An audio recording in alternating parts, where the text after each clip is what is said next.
Chapter 1. The Grey Family. My father, Richard Grey, was a vicar in the north of England who was respected by everybody who knew him. He lived quite well on a small salary and had a pleasant little house of his own. My mother was the daughter of a rich landowner, and she married my father against the wishes of her friends and family. If she became the poor vicar's wife, they told her, she would have to give up her carriage, her lady's maid, and the chance to live in a large, beautiful house. A carriage and a maid were certainly nice things to have, but luckily my mother had feet to carry her and hands to dress herself. And a large, beautiful house would be pleasant, but she would rather live in a cottage with Richard Grey than in a palace with any other man in the world. Her father told her that she could marry the vicar if she wanted to, but that if she did, she would lose her fortune. However, my mother was a strong woman who knew what she wanted, so the couple got married and my mother's fortune was given to her sister. Despite these difficulties and their simple life, I believe that you could search the whole of England and not find a couple who were happier than they were. My mother gave birth to 6 children, but my sister Mary and I were the only 2 that survived the dangers of early childhood. I was 6 years younger than Mary, so I was always a little spoiled because I was the baby of the family. We lived a very protected life, and my sister and I did not go to school. Instead, our mother, who was hard-working and very well educated, taught us at home. Sometimes we went to a tea party at a nearby house, or visited our father's parents and other elderly family members. Mostly, however, we heard about the world through the stories our mother told us about her younger days, and of carriages, parties, and big, elegant houses. While these stories entertained us, they often made me secretly wish that I could see more of the world. My mother seemed very happy, and told her husband that she had everything that she needed in life. However, my father worried that his wife had given up too much in order to marry him. As a result, he was always thinking about how he could make more money. One day, a kind friend suggested to him a way of making a lot of money within just a few weeks. This friend was a merchant, a man who made money by buying and selling goods. If my father lent him some money, he said, he would make them both rich. My father took the chance and gave the man all the money he had. The friendly merchant used the money to buy goods and then arranged for them to be sent abroad on ships to be sold. My father was excited, and so were we all. We were going to be rich. We spent happy hours by the fire talking about what we would do, where we would travel, and what we would buy with the money that would surely soon arrive. The weeks passed, but then the terrible news came. The ship, which contained the goods and therefore our fortune, had been caught in a terrible storm. It had sunk to the bottom of the sea, along with the goods it carried, and the unlucky merchant himself. I was young and did not understand how serious this loss was, but I could see how it had upset my parents, and this worried me. My mother concentrated on taking care of what little money we still had, and on cheering up my father. He, on the other hand, lost all hope and became desperate. He believed that this recent poor decision had made his wife's life even worse. Over time, he became ill with the worry of it all, and none of us could give him any hope. We had a pony, a little horse, but we had to sell it. We stopped buying new clothes, and we used everything we had as carefully as we possibly could. My father dismissed one of our 2 servants, and my mother and sister began to help with the cooking. I offered to help too, but although I thought of myself as a young woman, I was still a child in the eyes of my family. My mother would send me away saying, "No, Agnes, there's nothing here you can do. It's much easier for me to do it myself. Go and help your sister." Then I would go to my sister and say, "Mary, Mother says that I should help you." To which Mary used to reply, "No, you are too young to help me, sweet Agnes. Go and play the piano or play with the cat. During this difficult time, I never once heard my mother complain. When the summer came, though, she and Mary talked about ways in which they could make a little more money. They wanted to give Father a much-needed holiday by the sea. I wish I could do something, I said one day. You, Agnes? They both cried. Yes, I've had an idea, I began nervously. Really? Said my mother. Tell us what it is. I would like to be a governess, I replied quietly. My mother said nothing, and Mary, who had been holding a book, dropped it in surprise and cried, You, Agnes, you want to be a governess? Well, yes, I don't think it's such a strange idea. Surely I could teach little children, and I think I would enjoy it. I like children, I explained. Please let me, Mother. My child, said my mother kindly, you have not learnt to take care of yourself yet. Young children need someone who is experienced to look after them. But I am 18 now, I told her, and I can take care of myself and others too. You do not know how capable I am because I haven't had a chance to try. Just let me try, that is all I ask of you. At that moment, my father came into the room and heard about my idea. He agreed that I was not ready to become a governess and gently said that I was too young to leave home. The subject was not mentioned again, but I could think of nothing else. How wonderful it would be to be a governess, to go out into the world, to start a new life, to make my own decisions, to earn my own money and give some help to my family, to show them what little Agnes could do. I felt sure that I would be a good governess. 3 or 4 days later, I mentioned the idea again to my mother. With some difficulty, I persuaded her to speak to my father. It was not long before my father and sister had warmed to the idea, and my mother began to look for a job for me. After a few weeks, I was offered the job of taking care of the young family of Mrs. Bloomfield, who was a friend of one of our distant family members. The salary was only £25 a year, and my parents advised me not to take the job. However, I had no other job offers, and because I was young and wanted to work, I happily accepted the offer. Several weeks of preparation followed, and I could not wait to start my new job. Finally, September came, and my new clothes had been made, and my bags had been packed. I had taken my last walk with Mary, I had sung my last song to my father, and I had said goodbye to the little cat. When it was time to go to bed, and I saw my empty cupboards, I suddenly felt nervous and wondered if I had made the right decision. But in the morning, I felt excited again. I washed, dressed, ate breakfast, and kissed my family goodbye.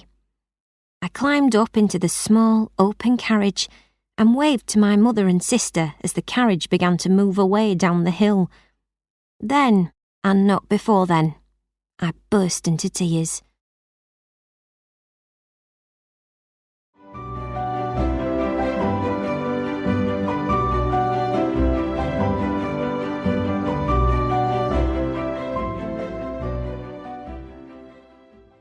Chapter 2. The Bloomfield Family. The journey was cold and long, and it was 1 o'clock in the afternoon when I arrived at Wellwood House. As the carriage moved through the large gates and the impressive house and gardens came into view, I began to feel very nervous. There was no going back now.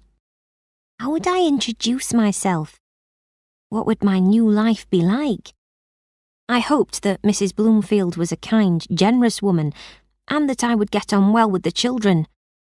Be calm, whatever happens, I said to myself as I entered the house and met Mrs. Bloomfield for the first time. She was a tall, serious-looking woman with thick black hair, cold grey eyes, and very pale skin. I was so nervous that I almost forgot to reply when she introduced herself. She showed me my bedroom and then told me to come down for lunch in a few minutes. With some difficulty, I found my way into the dining room where some lunch had been put out on a long table. As I ate, she sat opposite me, watching me and asking a few questions. When she spoke quite formally, and most of the time, I ate in silence. When I had finished eating, she led me into the sitting room.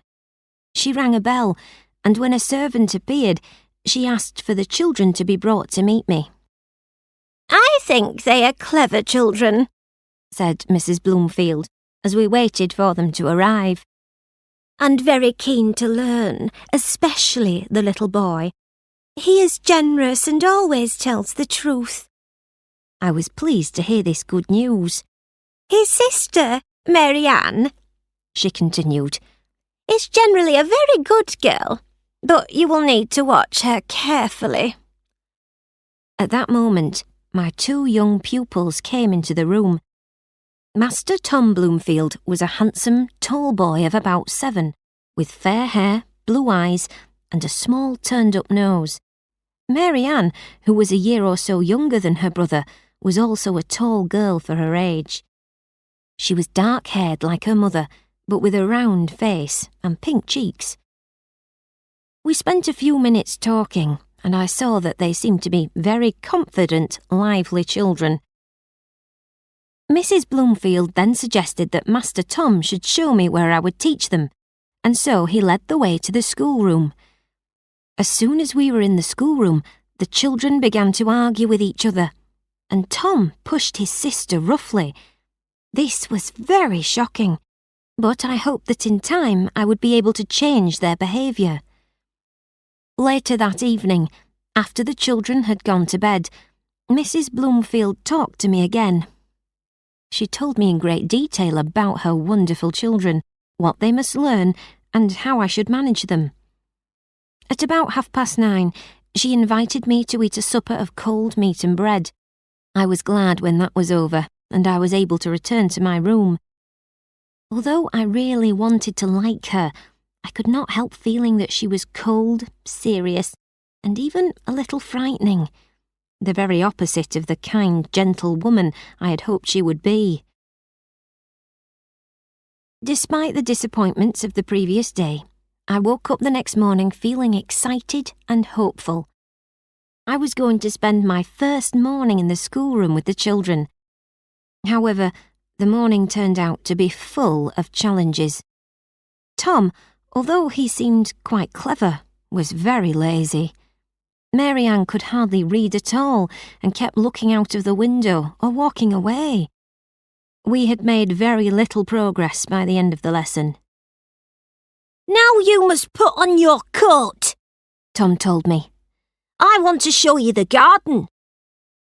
"I'm not sure that's a good idea," I told him. "It looks like it's going to rain and—" "That doesn't matter," he interrupted. "You have to come with us, and I won't allow any excuses," he added rudely. It was our first day together, and I did not want to get into an argument, so I agreed to go with the children. The garden was large and beautiful, but I was not allowed any time to admire it. Instead, I was taken to a distant corner of the garden. There, Tom showed me different traps he had made to catch birds and other small animals. He proudly told me how he liked to cut the birds up with a knife, or pull off their wings.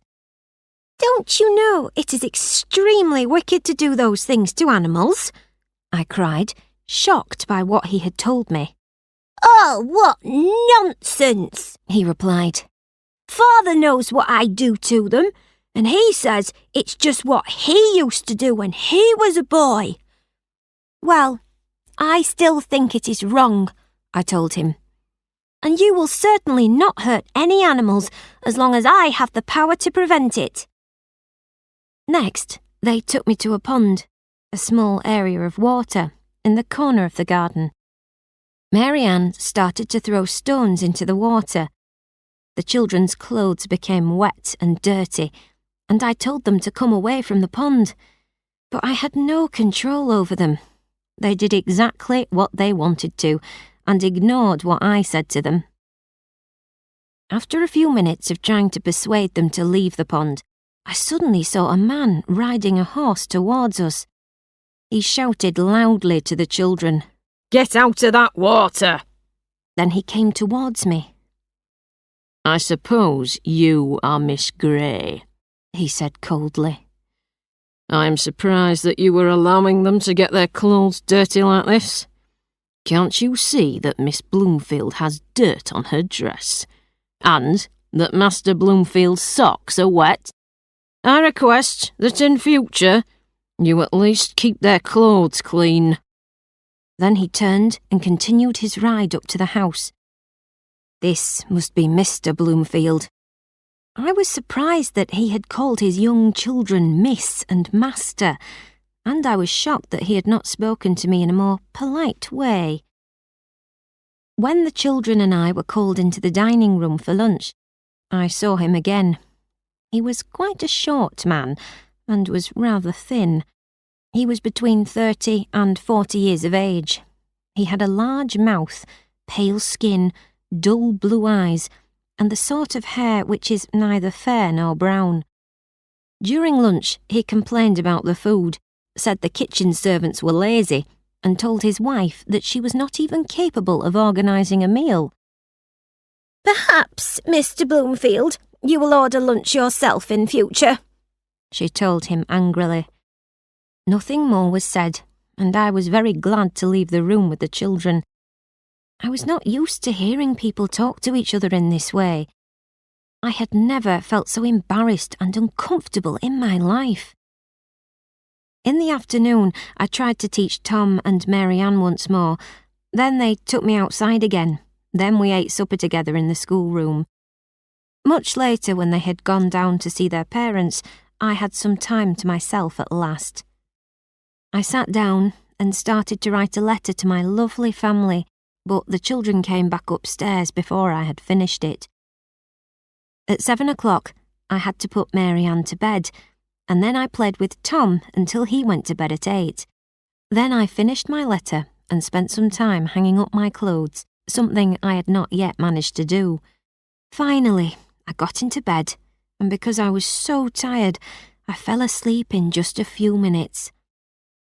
I did not know it at the time, but this had been a good day compared to many of the days that would follow.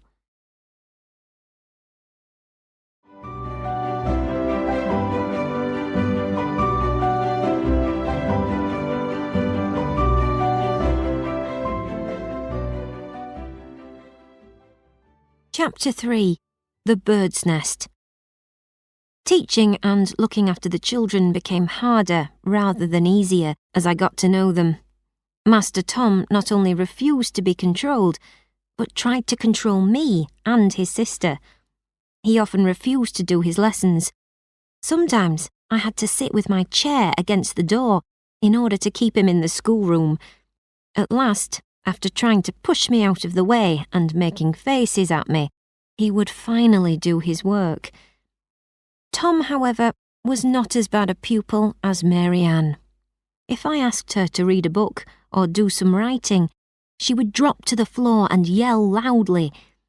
She was too heavy for me to pick up, and so she would lie there until the lunch bell meant that she could escape. Then she would jump up with a big smile on her face. She knew she had won. The children's behaviour meant that it was almost impossible to get them to the dining room at the right time, or make sure they were dressed correctly. Mrs. Bloomfield would then give me black looks, and Mr. Bloomfield would make disparaging comments about me to his wife while I was in the room. This upset me. I had tried everything I could think of to teach and control the children. In desperation, I decided that I should focus on two very important things in order to change their behaviour. I had to be patient, and I had to be strict. So, I focused on doing this with all of my strength over the coming weeks. However, it did not matter how hard I tried.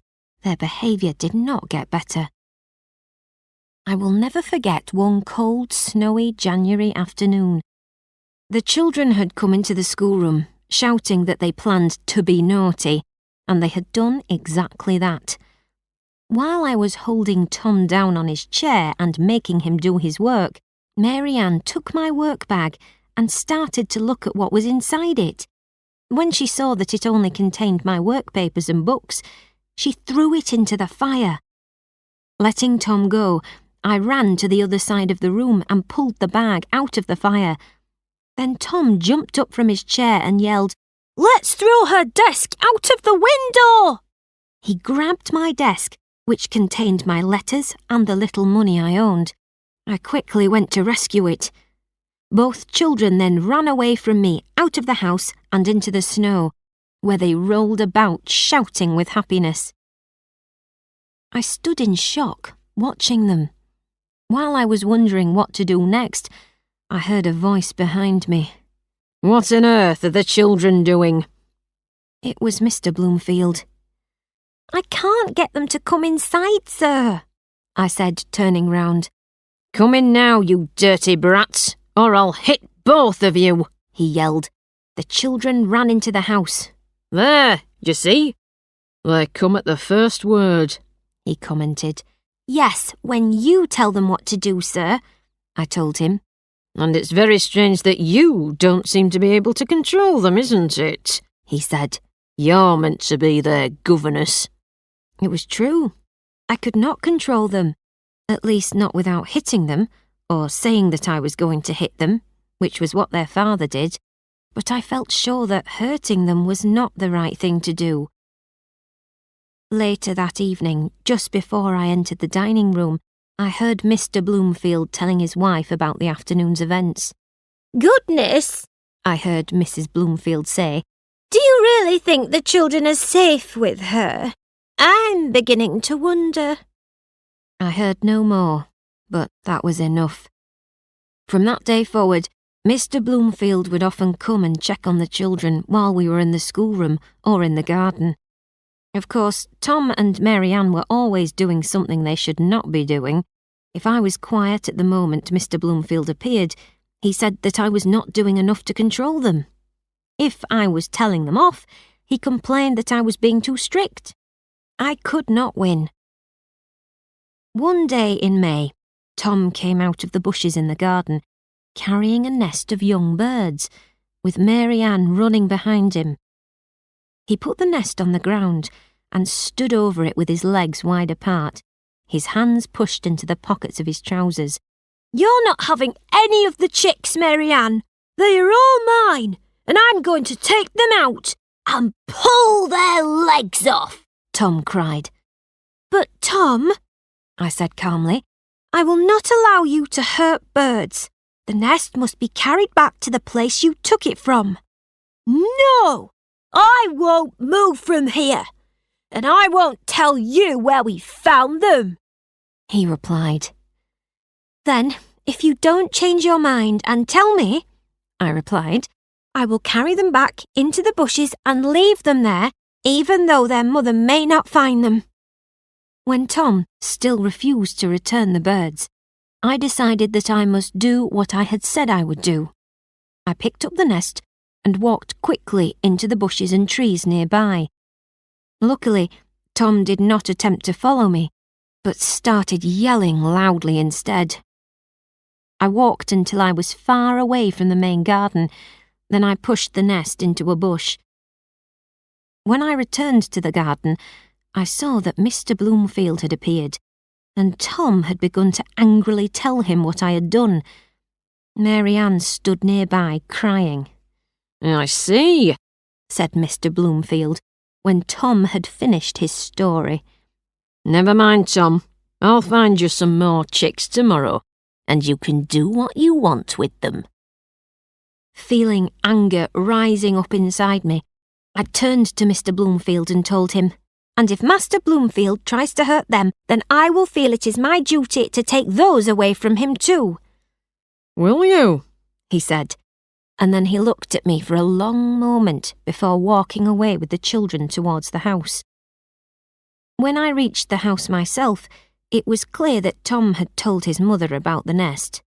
"I am sorry, Miss Grey, that you stopped Master Bloomfield from enjoying himself," she said coldly. "When Master Bloomfield's enjoyment involves injuring animals," I answered, "I think it is my duty to stop it. I believe that it is wrong to hurt animals for our enjoyment. But I don't think," she said, becoming impatient, "that a tiny animal is more important than my son's enjoyment. Do you?" I took a breath and thought carefully before I spoke. "For the child's own education, he should be taught to be respectful and kind," I answered, as politely as I could. "Oh, of course," she replied.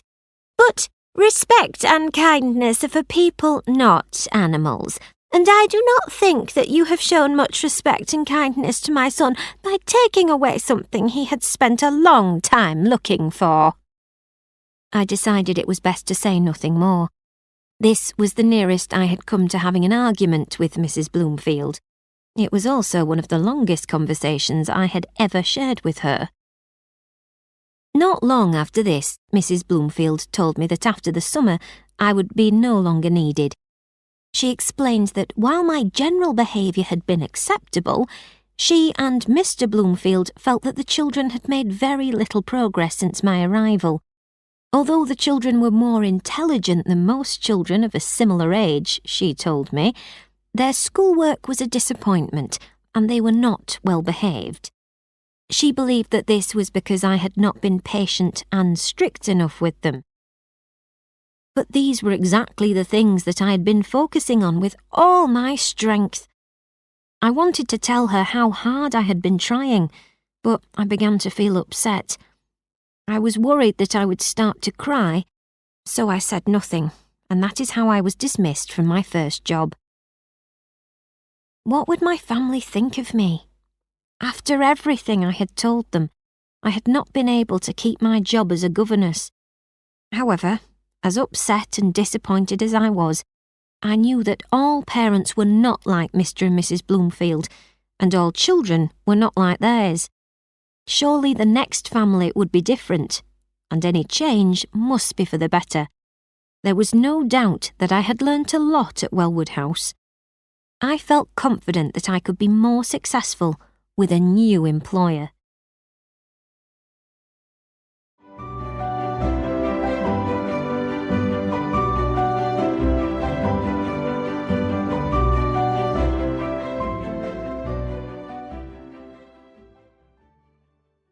Chapter 4. Horton Lodge. I returned to my parents' house, and for a few months I enjoyed a much more relaxing life at home. However, it was not long before I was ready to look for another job. After a few weeks of searching, I was offered a job as a governess for the family of Mr. Murray. The family lived at Horton Lodge, which was a large house about 70 miles away from our village. I had never travelled further than 20 miles from home before, so I was excited by the idea of seeing a little more of the world. The Murray children were a little older than those of the Bloomfield family, and so I hoped that teaching them would be less challenging. In addition, my salary was going to be £50 a year, so I felt sure that I would be able to send a good amount of money back home to help my family. It was decided that I would start my new job at the end of January. When at last the morning came, it was a wild, stormy day, and it was snowing heavily.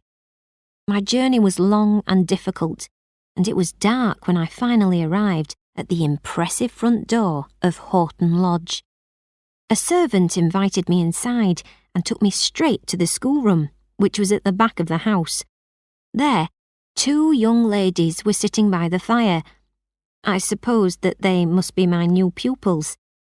After we had been formally introduced, the older of the 2 girls spoke. "Miss Matilda, why don't you show the new governess her room? I'm sure she is cold and tired after her journey," she said to the other girl. Miss Matilda was a strong-looking girl of about 14. She stood up and, a little shyly, asked me to follow her. She took me to a room at the very top of the house. Although small, the room was comfortable enough, and I was pleased to be able to take off my wet coat. Matilda left me alone to organise my things and change into dry clothes. A few minutes later, the maid brought me some tea and bread. Feeling a little sad and lonely, I then sat down on the bed and cried. The next morning, I woke up feeling nervous, but also curious to know what my new life would be like in this house. I went down to the schoolroom to begin what would be the first day of 2 years of teaching the girls. I do not want to bore you with all the details of the first year or two with this family. I will simply describe the family and give you a general idea of this time. The head of the family, Mr. Murray, was a tall, well-built man who I did not see very often.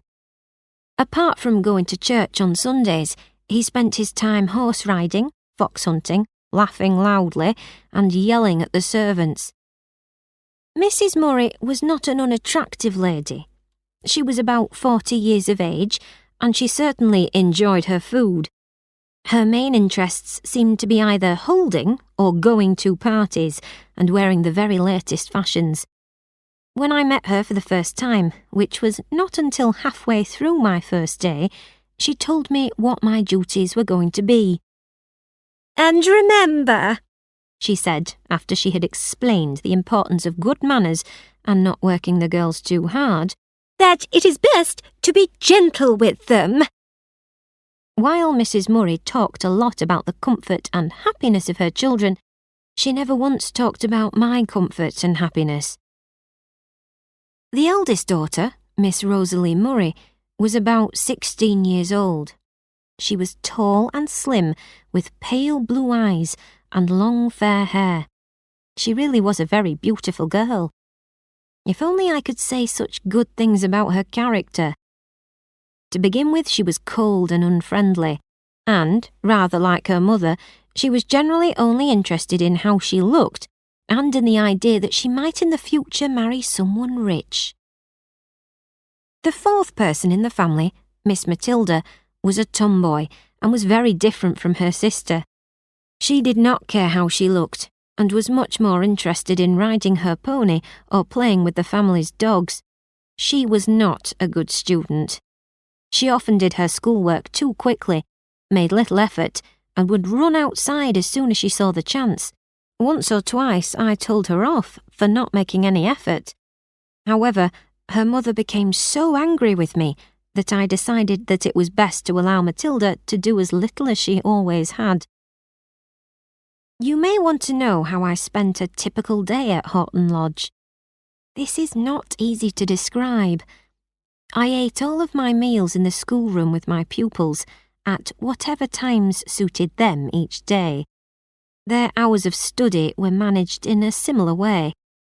Sometimes the girls decided that they wanted to get all of their studying finished before breakfast, and I would be woken up by the maid at 5:30 in the morning.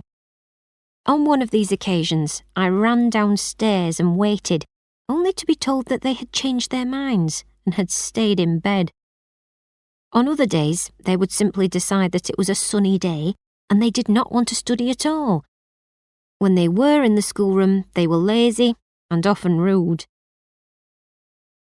The servants, who saw how the parents and children of the family showed me so little respect, did not make much more of an effort themselves. I sometimes felt disappointed and upset by the life I led at Horton Lodge. But, with time and patience, things did get a little better. Rosalie became a little more friendly. When she was not being difficult, she could be fun and pleasant to be with, and I grew to like her. Sometimes when she forgot for a moment that I was the daughter of a poor vicar, I think she may even have loved and respected me. What is more, the house was attractive and spacious, and was better in every way than Mr. Bloomfield's house. It had a large garden and was in beautiful countryside. Every Sunday morning, the whole family and I would leave the house and go out in the carriage. We travelled through this beautiful scenery, and along the 2 miles of country roads to the village church.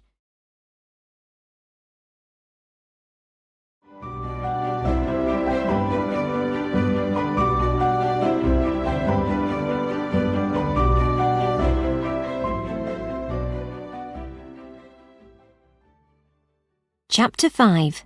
The Ball.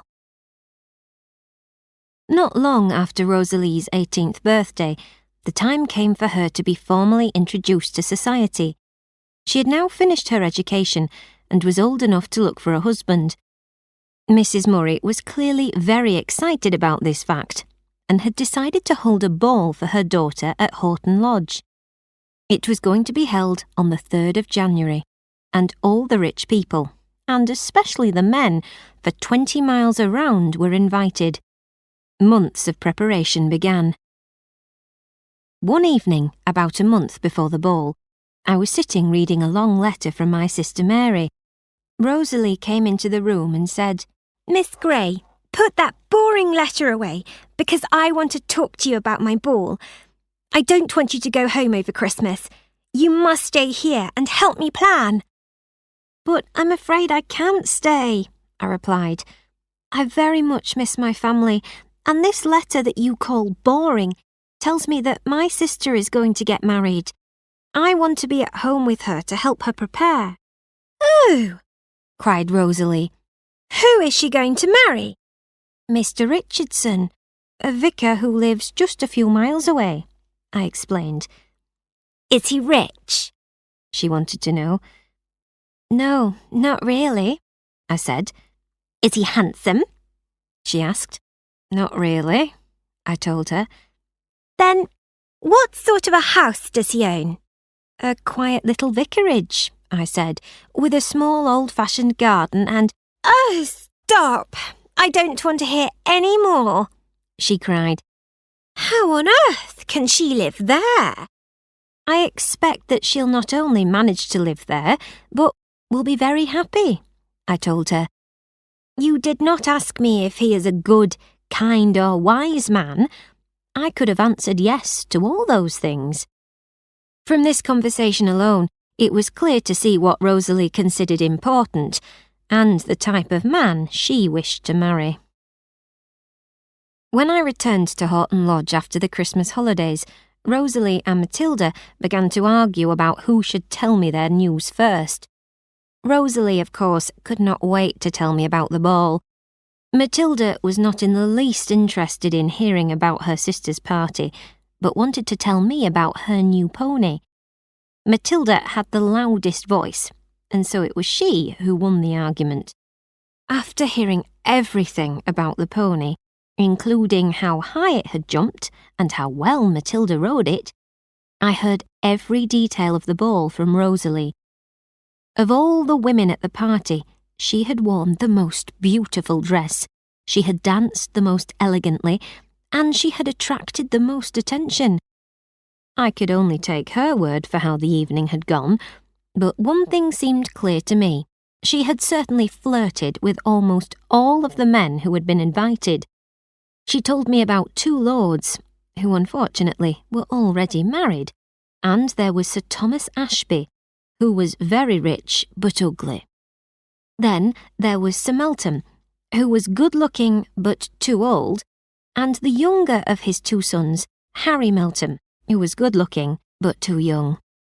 There were a few I had not heard of before, and then finally there was Mr. Hatfield, the local vicar. While he was not impressively rich or from a well-known family, Rosalie seemed to find him acceptable, perhaps because he had been chosen for his job by God himself. "And which of them do you like the best?" I asked her once she had finished naming them all. "Oh, I hate them all," Rosalie replied coldly. "But old Sir Melton is the most handsome and the funniest. Mr. Hatfield is the most intelligent and interesting, and Sir Thomas the most wicked. If I had to choose one of them, I suppose I would have to choose Sir Thomas Ashby."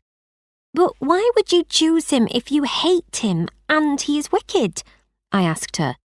"Oh, I don't mind his being wicked. That would make him more fun," she explained. And as for hating him, that doesn't really matter, because I would be Lady Ashby of Ashby Park in that wonderful house. But the truth is that I would much rather remain single because I want to really enjoy myself. I would love to spend years and years flirting with anyone I want to. Then, when I've broken 10,000 hearts, I will stop. I will find one man who is rich, generous, and from an excellent family, and I will escape all the black looks that I will be getting from people by marrying him.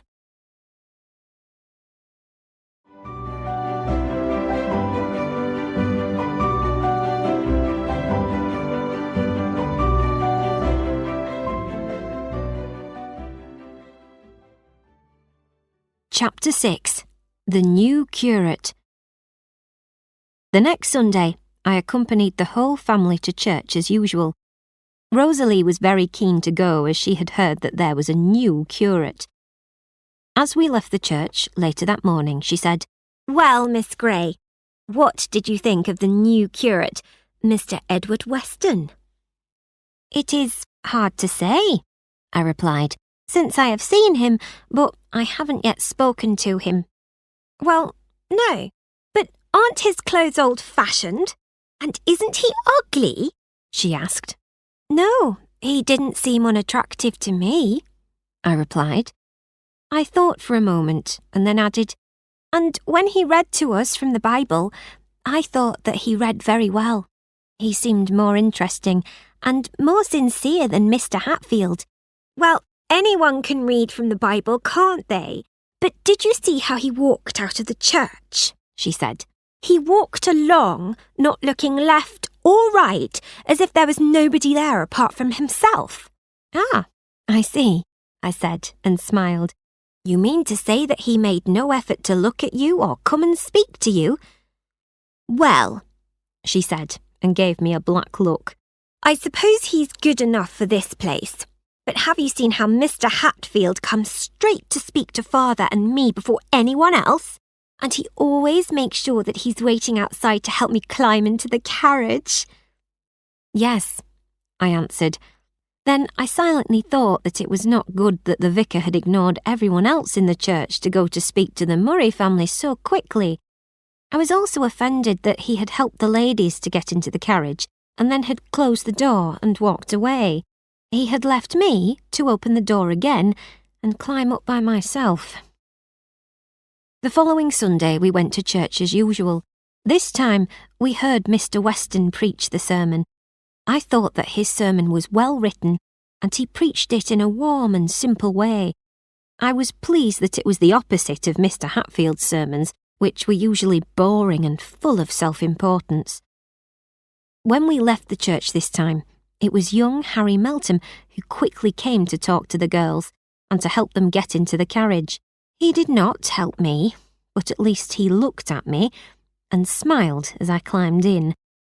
I then spent the whole of the return journey listening to Rosalie and Matilda argue over which of the two of them Mr. Meltham preferred. My life was easier now that I now only had one pupil, and that I therefore did not have to suffer the girls' arguments so frequently. It also meant that I had a little more free time to look around the family's estate. On several occasions I had gone with my pupils to visit the poor workers who lived in the estate cottages. We had taken them food, medicines, and a little money. I had become friendly with one or two of the cottagers, and now I started to visit them on my own. On one bright day near the end of February, I went to one of the cottages to see Nancy Brown, a widow, a woman whose husband had died, who had been ill and could not see very well. She loved books, and so I went to read to her. The cottage was small and dark, but Nancy had a small fire burning, and she kept the place as clean and as tidy as she could. When I had finished reading to her, she spoke to me. "Miss Grey, what do you think of Mr. Weston, the new curate?" "I don't know," I replied, a little surprised by the suddenness of the question. "I think he preaches very well." "Yes, he does. And he talks well too," she added. "Oh, does he? I haven't had a chance to speak to him yet," I explained. He's such a patient, thoughtful and generous man, she said, smiling. He comes to see me a lot more than Mr. Hatfield used to. Mr. Hatfield just used to come to tell me that I had to go to church. Once when he came, he kicked my cat.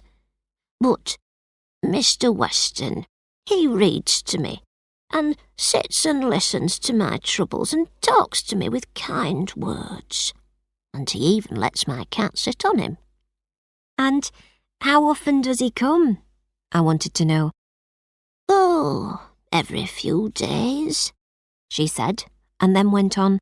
And he goes to see all the other sick cottagers too. I heard that he spent his own money on coal for one family and took food to another. I was surprised and pleased to hear this news. I knew that Mr. Hatfield, the vicar, rarely came to the cottages and was not interested in the cottagers' needs. But Mr. Weston, well, he really did seem like a breath of fresh air. For 2 years I had been with silly girls and people who thought that parties and marriage were the only important things in life. At last someone had arrived in the village who would rather spend his money on helping others than on buying the latest fashions. I very much hoped that I would soon be able to talk to him myself.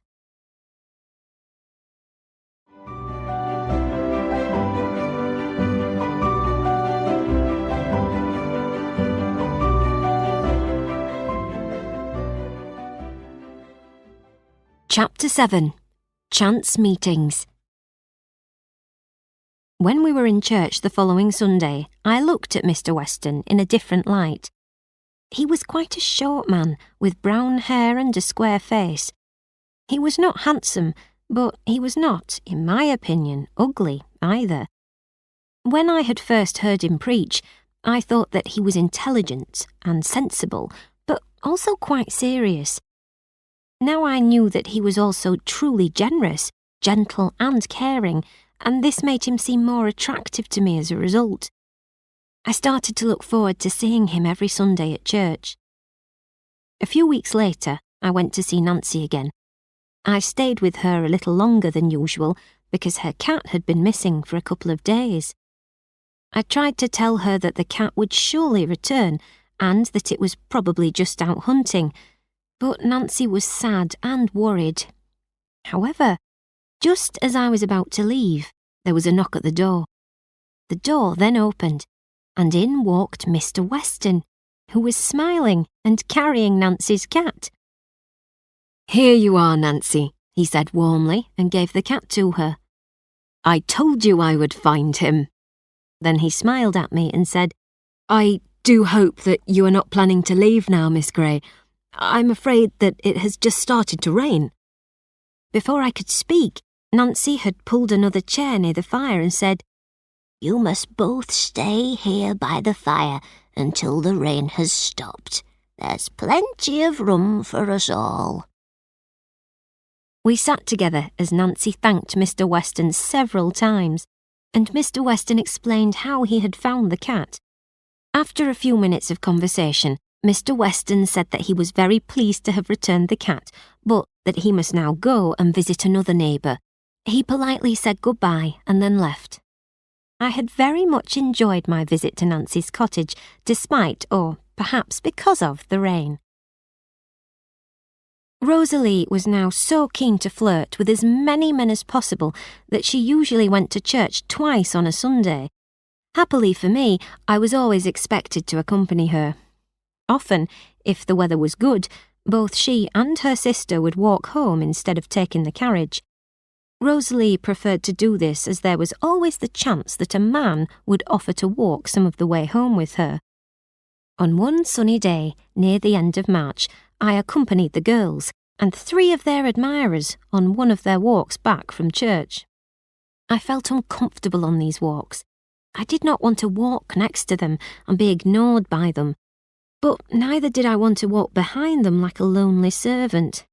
Instead, I pretended to study flowers at the side of the road so that I had an excuse to walk behind them on my own. As I was walking, I saw some yellow primroses growing high on the top of a bank that was covered in grass. These small, beautiful flowers reminded me of my garden at home, where lots of these flowers grew each spring. I wanted to pick some of the flowers to take with me. I started to climb the bank, but found that it was too difficult for me to climb easily. At that moment, I heard someone walking behind me, and a warm, well-known voice suddenly said, "Allow me to pick them for you, Miss Grey." Within a few moments, the flowers had been picked and were in my hand. It was Mr. Weston, of course. Who else would make the effort to do something so thoughtful for me, an unimportant governess? I was not used to anyone in the village being so kind to me, and I felt very grateful. I thanked him nervously and began to walk down the country road towards Rosalie, Matilda and their group. "Your young ladies have left you alone," he commented as he began to walk next to me. "Yes, they are busy with more interesting people," I replied. "Then slow down a little. If I were you, I wouldn't go so quickly to catch them up," he said and smiled. For a few moments we walked in silence, and I could not think of anything to say to him. Then he spoke and asked me if I especially liked primroses. "Oh yes, I love them," I said. "I miss my family so much, and primroses remind me of home." "How lucky you are, Miss Grey, to have a home that you love and know that you can return to," he told me. "Yes," I agreed. "It gives me so much comfort that I don't think I could live without it." "I'm sure you could," he said thoughtfully. "The human heart is much stronger than we might think. You might be miserable if you lost your home, but you would survive and you would be all right." He was quiet for a moment before continuing quietly. "Take my word for it, because I speak from experience. There was a time when I, like you, believed that a home and family were the only things that made life bearable.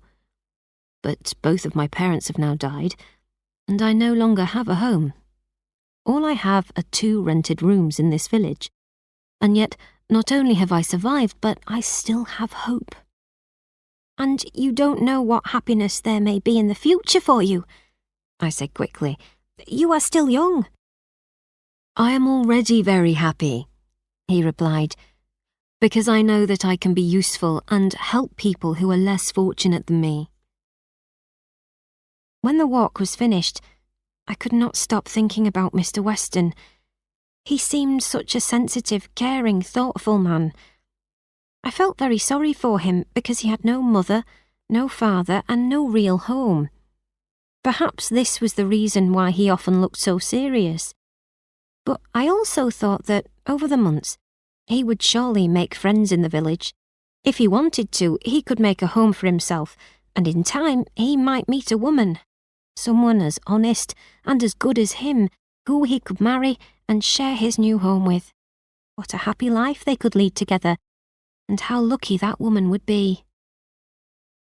I put the primroses in some water in my room and looked at them every day. When they finally began to die, I took one of them and placed it between the pages of a large book so that it would dry. I still have that dried flower today, and I plan to keep it forever.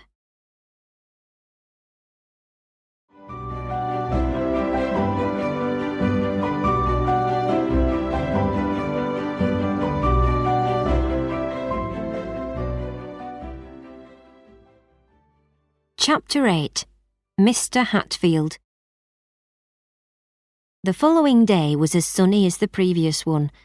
I spent the first part of the morning trying to teach Matilda, who was in a terrible mood because she wanted to go outside and ride her pony. After just a couple of hours, she gave up and said that she was going to play with the dogs. When she had left, I started to draw. Rosalie had gone out that morning to enjoy a quiet walk and to sit and read her book in the fields. She had told me to finish a drawing that she herself had started several days earlier. At my feet lay a small dog with rough hair. The dog belonged to Matilda, but she hated the animal and said that it was not well behaved. It really was quite a good dog, but she said that it was not even clever enough to know who its owner was. The truth was that to begin with she had played with the dog all the time, but she had soon got tired of having to look after it. Then, of course, the job became mine. Because I was the person who gave Snap food and took him for walks, he grew to love me. I became very fond of him too. Matilda, seeing that the dog preferred to be with me than with her, decided she did not like him, and often said that she might sell him. While I was sitting like this, trying to finish Rosalie's drawing, Mrs. Murray suddenly came into the room. Miss Grey, she began, how on earth can you sit inside drawing on such a wonderful day as this? Of course, I would not have been doing this for my own pleasure, but Mrs. Murray did not understand that. Why don't you go outside with the young ladies? She added. I think, madam, I replied, that Miss Murray is out reading somewhere, and Miss Matilda is spending time with the dogs. Well, I think if Matilda spent more time here, in the classroom with you, she wouldn't need to spend so much time with those silly dogs, she said. And if you were a little more cheerful and friendly towards Rosalie, then perhaps she wouldn't spend so much time walking around the fields with a book in her hand, she added. Then, after a pause, and why does she like to be on her own so much? She says that she likes to be alone when she has a new book to read, I explained. But why can't she read it in the garden? Why should she go into the fields? And why does she so often seem to bump into Mr. Hatfield when she is out? Mrs. Murray was full of questions now. And I'm sure I've just seen him from my window this very minute, walking very quickly in the direction of that field where she often sits, she cried. You should know exactly where she is at all times. Please go and see if she is there, she continued. It is not right for a young lady to be walking alone like that. Any man at all could approach her and talk to her, and she is often far too friendly with them. As Mrs. Murray had suggested, I found Rosalie walking by the fields with Mr. Hatfield. As I got near them, I thought that Rosalie certainly did look elegant as she smiled and chatted to Mr. Hatfield.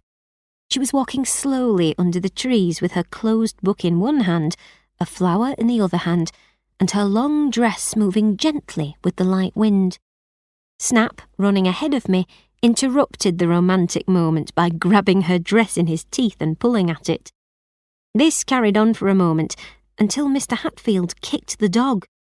Snap ran back to me, and as I walked forward to touch him, I heard Mr. Hatfield speak. When will I see you again, Miss Murray? He asked. He had realised that my arrival meant that the time for him to leave had come. At church, I suppose, Rosalie replied. Unless your work brings you here again at the exact moment that I happen to be walking in this field. Well, he said, I could always manage to have business here if I knew exactly when and where to find you. Oh, she said, smiling flirtatiously. I couldn't possibly know today what I might be doing tomorrow. Then let me have that flower you were holding to comfort me and remind me of you, he said, half joking and half serious. He reached his hand out to take the flower. No, she said, and moved the flower away. I won't give you the flower. Oh, please do, he cried. I will be a miserable man if you don't. Don't be so wicked to me. Why say no for something which is so easily given, yet would mean so much to me, please? He could not have sounded more desperate had he been begging someone to save his life. Rosalie was clearly enjoying the power she had over this man. After a few moments, she finally said, Oh, here then, and gave the flower to him. Take it and go. He received the gift happily, said something quietly into her ear that made her laugh and go red in the face, then he left. I'm so glad you came, Rosalie said to me when he had gone. I was beginning to think he would never leave. He's always coming here, pretending that his work for the church has brought him out this way. Well, I began, your mother doesn't want you to go beyond the garden without someone like me to accompany you and fight off all the men. She saw Mr. Hatfield walking towards the fields and sent me out to take care of you straight away. Oh, as if I couldn't take care of myself, she cried. She was telling me to keep away from Mr. Hatfield the other day, but I wouldn't fall in love with him or with anyone. I hate the word love. I might prefer one man to another, but even then I would never prefer Mr. Hatfield. I like talking to him because he's clever and funny, but I'm not at all interested in him. He hasn't got any money. But I must have someone to flirt with, and he's the only person who comes here. When we go out, Mother will only let me flirt with Sir Thomas Ashby, because the plan is that I will marry him, and it's not good for me to be seen with other men. But he's boring, and not half as nice as Mr. Hatfield. Is he? I asked. Then why do you want to marry him? Well, it doesn't matter that he's boring, she replied. He's rich, and he'll be all right when he's married. I just wish he wasn't so ugly, but then there aren't very many men to choose from here in the countryside. But wouldn't Mr. Hatfield be a better choice? I asked. Well, he would be if he was the Lord of Ashby Park, but he isn't. And the fact is that I must have Ashby Park, and it doesn't matter who I share it with. I was shocked by Rosalie's attitude. But Mr. Hatfield clearly thinks that you like him, I said. He will be very disappointed when he realises he is wrong. Well, it is his own fault for making assumptions about what I might feel. Why on earth does he think that I like him? In fact, I'm looking forward to seeing his face when I tell him that I don't, she replied. There was nothing I could say that would change her views. 3 days went by before Rosalie went to the fields again. I went with her, but after walking for half an hour or so, she suddenly asked me to go back to the house to get her book for her. When I returned, some time later, she ran towards me. Her cheeks were pink and she was waving to me. Miss Grey, she called. I have some exciting news. Just after you left to get my book, Mr. Hatfield suddenly appeared from nowhere. He chatted for a while and was very polite and said all sorts of things about me, but he is so full of himself. You won't believe this. He actually asked me to marry him. And you...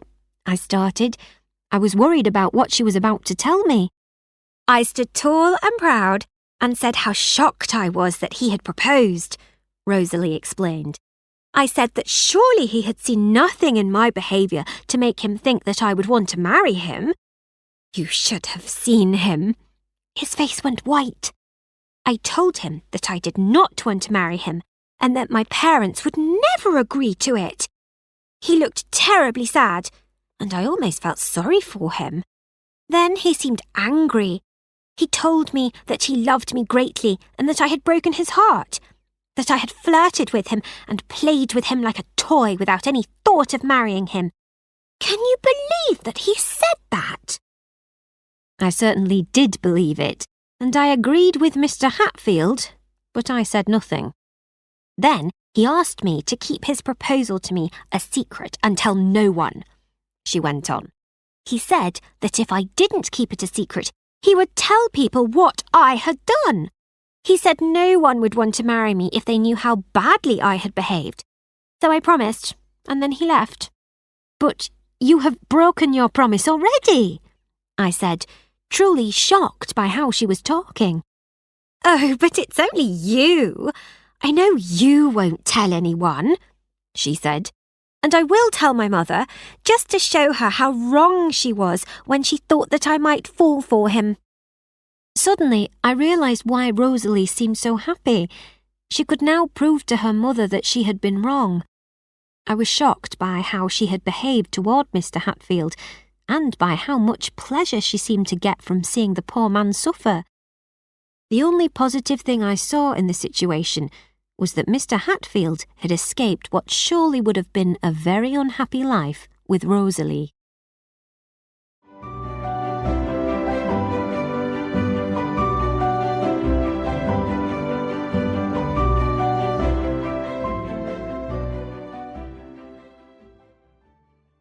Chapter 9. The Change of Heart.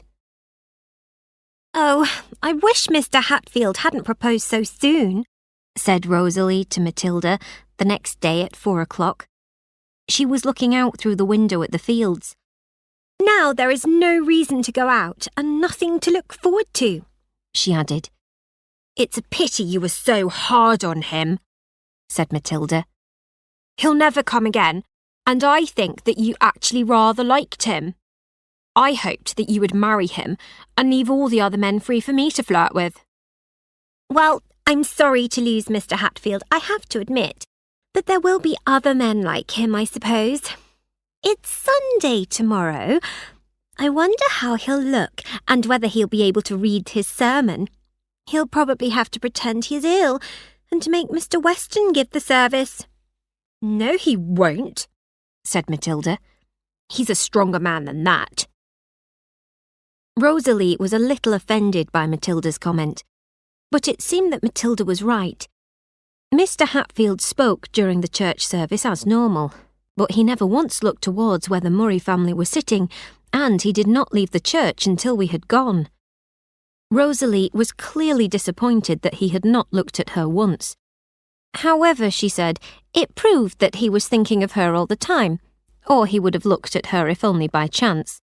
But if he had looked at her, she would have said it was because he thought her so beautiful that he had no choice. After a few more days of being bored at home, Rosalie asked me to walk with her into the village. She said that she needed some new pencils for her drawing. Really, I think she wanted an excuse to see Mr. Hatfield, or flirt with some other men. I have to admit that on the way, I also started to wonder whether we might see Mr. Weston in the village. While Rosalie was in the shop buying her pencils, she made me stand by the door to tell her if anyone interesting passed by. No one did, apart from 2 of Rosalie's friends, who stopped and chatted to her for a while when she came out. While they were talking, I walked a little way down the street to look in a nearby shop. After only a few minutes, Mr. Weston appeared beside me. "You are alone again, Miss Grey," he said. Yes, but only for a few minutes while Miss Murray talks to her friends, I told him. "But aren't they your friends too?" he asked. No, I replied. I don't really have any friends here in Horton. We stood for some time talking in a friendly way. We discussed all sorts of things, and he asked me what type of books I liked to read. He listened carefully to what I said, asked thoughtful questions, and seemed interested in my answers. Why would he be interested in what I liked to read, and in what I thought and felt? My heart started to beat faster when I thought about the answer to that question. Soon Rosalie arrived and saw that I was talking to Mr. Weston. Rather than being cold to him, as I expected, she smiled and talked to him with unusual cheerfulness. The 3 of us began to walk along the country road towards Horton Lodge. Before long, Rosalie was talking to Mr. Weston in such a way that there was no space in the conversation for me. I started to feel upset by this as I listened to her speak so confidently to him. She smiled at him, laughed at what he said, and swung her fair hair from side to side. After a while, the road divided, so we said goodbye to Mr. Weston and turned towards Horton Lodge. I thought I could do it, cried Rosalie once we were some distance away. Do what? I asked. I have shot him through the heart, she said. He will go home and think of nothing but me. How do you know? I questioned. Oh, there were many things that gave it away, she told me, but especially the way that he looked at me when he said goodbye to us. It was such a gentle, caring look. Ha! He's not quite as stupid as I thought. I did not answer. My heart felt as if it was in my throat. I was worried that if I spoke I would cry. Please, please do not let this happen, I said silently to myself. For his sake, not mine. As we continued the walk back to the house, all I could give were one-word answers to Rosalie's cheerful chatter. I was in shock, and I wanted to go straight to my room and cry. The next Sunday was one of the greyest days of April, with dark clouds and heavy rain showers. I went to church with Rosalie, and despite the recent conversation between Rosalie and Mr. Weston, I was still very much looking forward to seeing him and hearing him preach the sermon. It was raining heavily, and as we were leaving the church, Rosalie said that she wanted to wait inside the door for the carriage. Of course, a few moments later, Mr. Weston came to the door, and Rosalie started a conversation with him. She asked him if he would come and see a young girl who was ill and who lived in one of the estate cottages. He promised that he would go to see her the next day. And what time do you think you might go to see her? Asked Rosalie. I'm sure her mother would like to know so that she can tidy up the house and make you feel welcome. Perhaps I could come and introduce you to them. Rosalie, who usually only thought of herself, had suddenly become helpful and generous. Mr. Weston said that he would try to be there at 11 o'clock in the morning. I felt sure that this was just an excuse for her to meet him again. The carriage had now arrived, and the footman was waiting with an open umbrella to help Rosalie get into the carriage. Straight away, Mr. Weston stepped forward and offered to cover me with his umbrella. No, thank you. I don't mind the rain, I said. I always said the most stupid things when I felt shy and did not have much time to think. But you don't actually like the rain, I suppose, he replied, with a smile that showed me that he was not offended. I could not disagree with that comment, and so I allowed him to cover me with his umbrella as I walked to the carriage. He put out his hand to help me climb up the steps. Then he looked directly into my eyes and smiled as he closed the little door behind me. It was only a small smile, and it was only for a moment, but I saw in it, or I thought I saw in it, a meaning of great importance. It gave me more hope than I had ever had before that he might care about me. The next morning, Rosalie came into the schoolroom. Matilda, I want you to go for a walk with me around 11 o'clock today, she said. I remembered that was the time Mr. Weston was going to visit the cottages. Oh, I can't possibly go for a walk. I'm busy, said Matilda. Miss Grey must go with you. No, I want you to come, said Rosalie and explained why in a whisper, so Matilda agreed to go. That night at dinner, the girls told me about their walk. They had bumped into Mr. Weston and had a long, enjoyable walk with him. They found him surprisingly pleasant and interesting, and he had clearly enjoyed walking with them too, they said.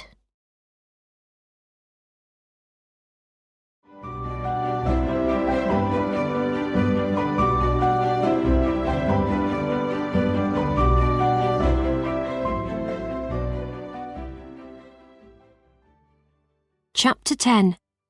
Hope is Lost. A few weeks later, Rosalie went to a party that she had been looking forward to since the winter. It was a ball at Ashby Park, and she wore an elegant dress for the occasion. Early the following morning, she came to tell me her news. Sir Thomas had proposed to her at the ball, just as she and her mother had hoped and planned. Rosalie was very pleased that she was going to become Lady Ashby, and Ashby Park would be hers. She also loved the idea of a big wedding, an impressive party, and a honeymoon, a special holiday after the wedding, that would be spent abroad. However, the one thing that she seemed disappointed about was the date of the wedding. It was planned to take place in only 6 weeks' time, on the 1st of June. This meant that she only had a few weeks more to flirt with other men and enjoy being free. During this time, she took every chance to meet Mr. Weston and tried every way she could to make him interested in her. She started to visit the poor cottagers, simply because she knew that she would bump into him there. Of course, she never asked me to go with her. She persuaded Matilda to go with her instead, as she had done that first morning. She made sure that I stayed at home by asking me to copy out a piece of music or finish a drawing for her. I could not understand why she was doing this. If someone had told me how she was behaving, I would not have believed it. But I saw it with my own eyes and suffered from it too. During those 6 weeks, I was only able to go to church once or twice. Rosalie and Matilda found any excuse for me to stay at home. I was ill or had some work to finish in the schoolroom. On these days, when they returned home, they would sometimes tell me about the conversations they had had with Mr. Weston.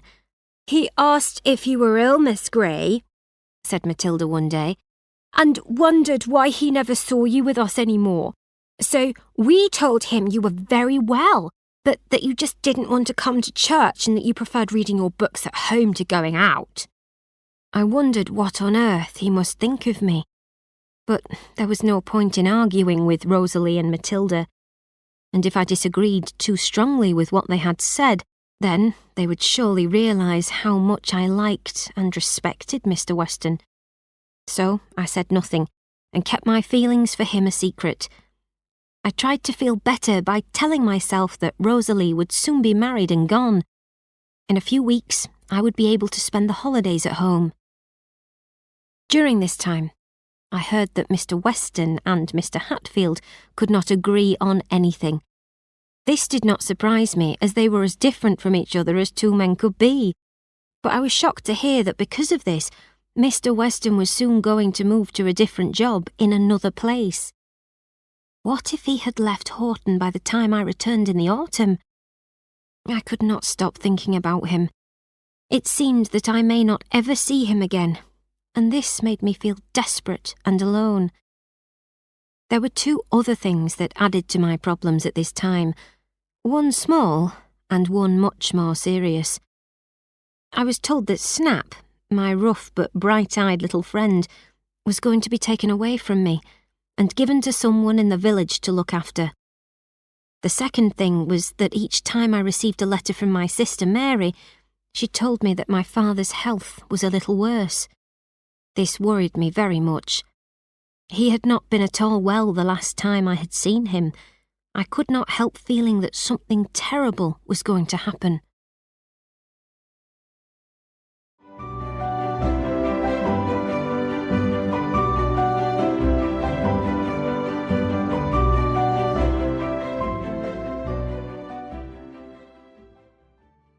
Chapter 11. Celebration and Sadness. The first day of June arrived, and Miss Rosalie Murray became Lady Ashby. She certainly looked beautiful on her wedding day.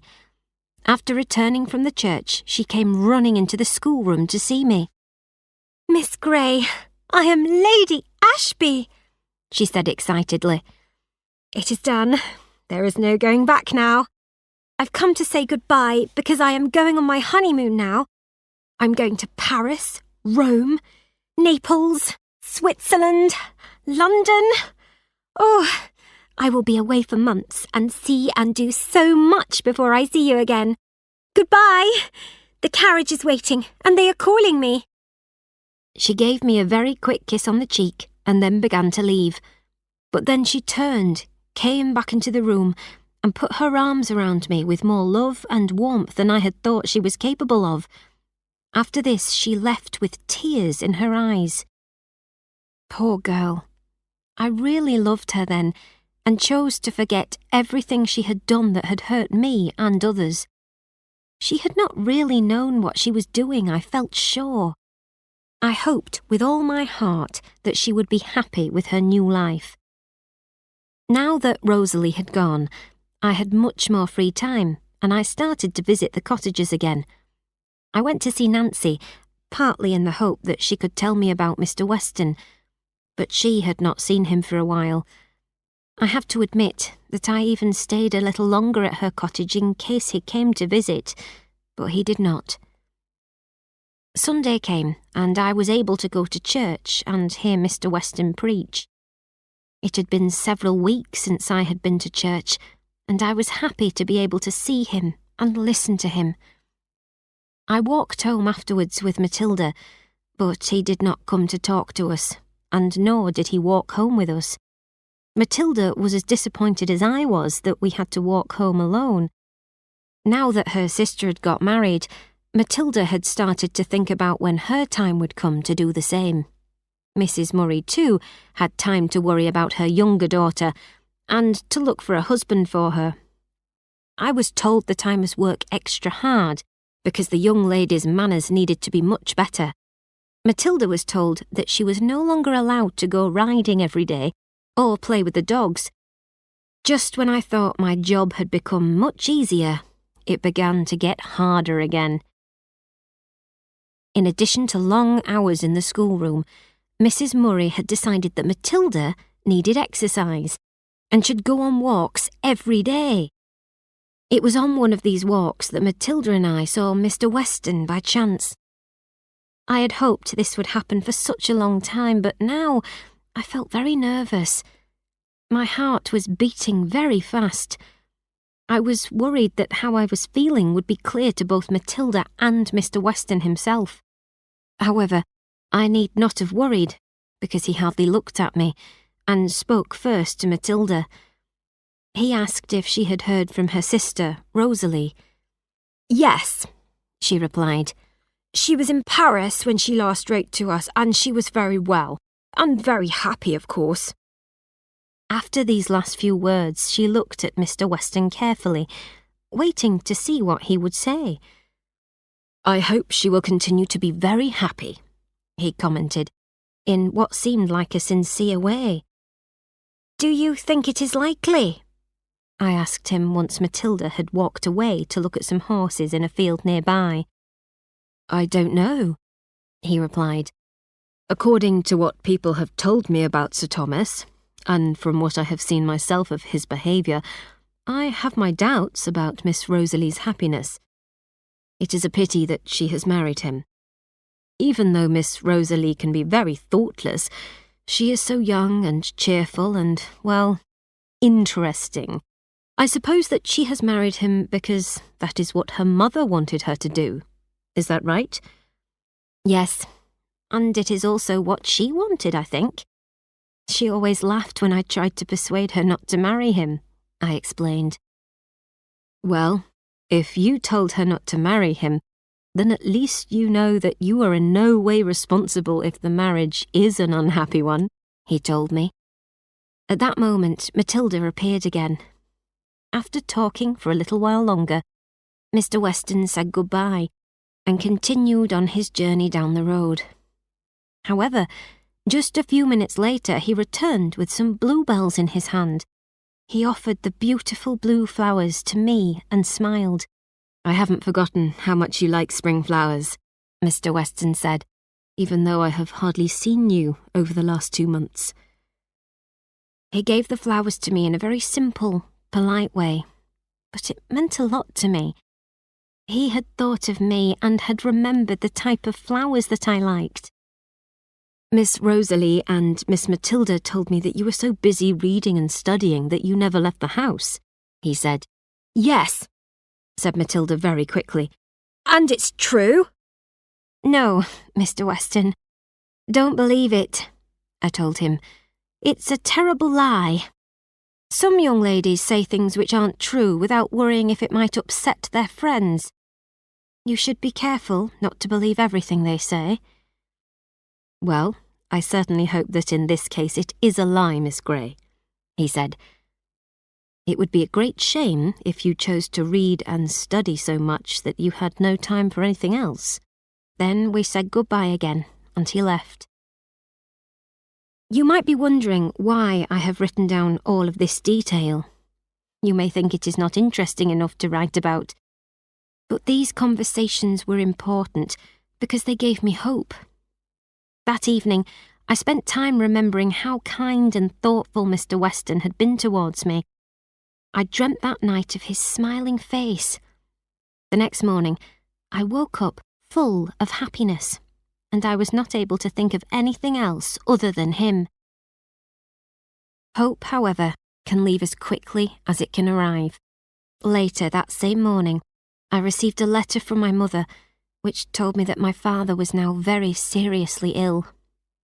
Just 2 days later, another letter came, this time from my sister Mary. In her letter, she told me that she thought my father was going to die very soon. I went straight to Mrs. Murray, explained the situation to her, and asked her if she would let me go home to my family. At first, she just looked at me. Then she asked me why I was so upset. My father may not be as ill as my mother and sister had said, she told me. And if not, well, we must all die one day, she added. Finally, she agreed to let me return to my family. I packed my things and left as soon as I could. It was a long journey, and it was 10:30 at night by the time I finally arrived home. My mother and sister met me at the front door.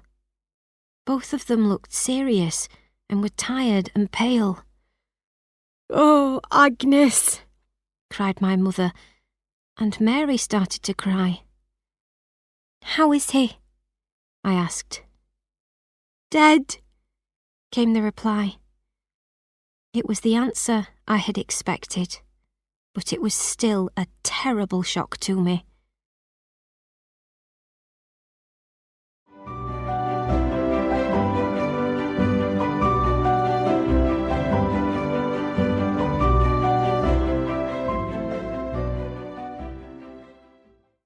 Chapter 12. Saying Goodbye. My father was buried a few days later. My mother, sister and I then sat down together at home and talked about what we should now do. After a long discussion, it was decided that the family home would be sold. My mother's plan was to buy a smaller house near the coast and turn it into a school for young ladies. In this way, she believed she could earn enough money to live on. "What do you think of the idea, Agnes?" she asked me.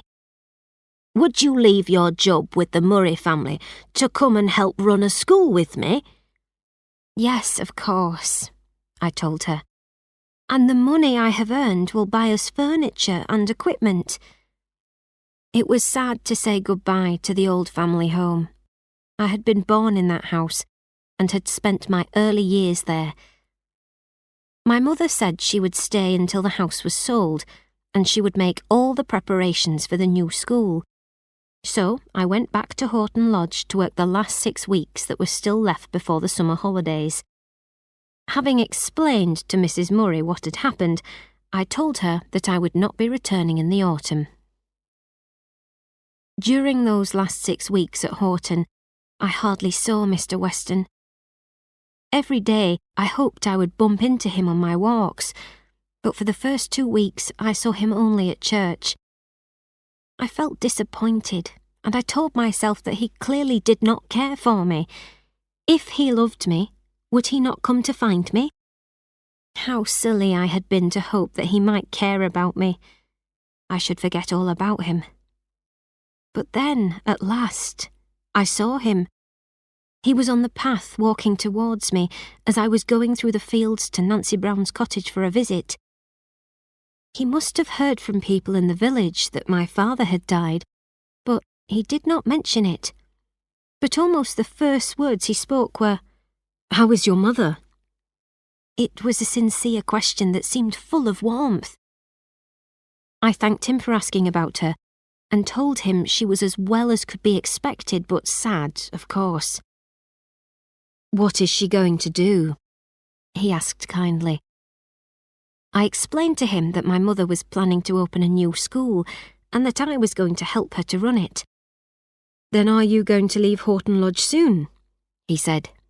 "Yes, in a month," I replied. He said nothing for a minute, and it seemed as though he was deep in thought. Then he spoke again. "And do you want to leave here?" "Yes, in some ways," I told him. "Only in some ways? I wonder what things might make you want to stay, he said. He sounded surprised. I did not like this question, partly because it embarrassed me. I had only one reason to want to stay, and that reason was a big secret. Why have you made the assumption that I am not happy in this place? I asked.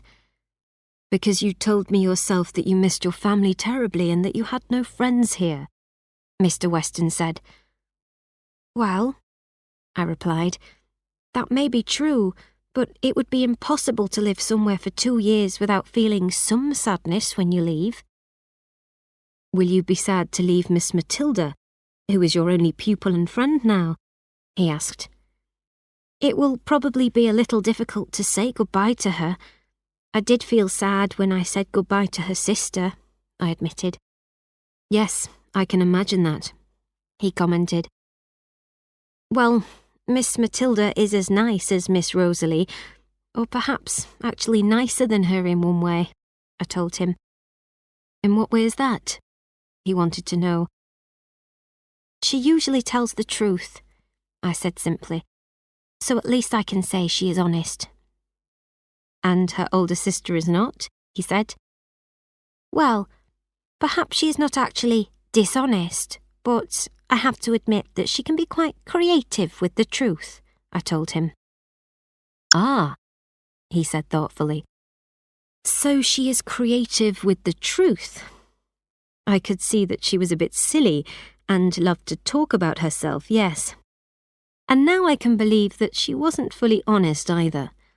That would certainly explain a few things that I hadn't understood before. After that, he changed the subject and talked about more general things. He did not leave me until he had walked with me to the gates of Horton Lodge. He must have gone out of his way to walk that far with me. He had not mentioned love, or led me to believe that he cared for me, but I was very happy despite this. To be near him, to hear him talk, to know that he wanted to speak to me was enough to make me happy. Yes, Mr. Edward Weston, if I had one friend here, one friend who truly loved me, and if that friend were you, then I would definitely want to stay here. I would be happier than I can imagine, I thought to myself. Who knows what can happen in a month? I am 22 years old, and the last few years have been hard. But perhaps I will be lucky now. Perhaps the sun will shine on me at last. I remained hopeful for a while, but the time I had left in Horton slowly passed away, 1 week after another, and I hardly saw him. And then the last Sunday came, and I went to the village church for the last time to hear him preach. I listened to his sermon, surely the last one of his I would hear, and I tried hard not to cry.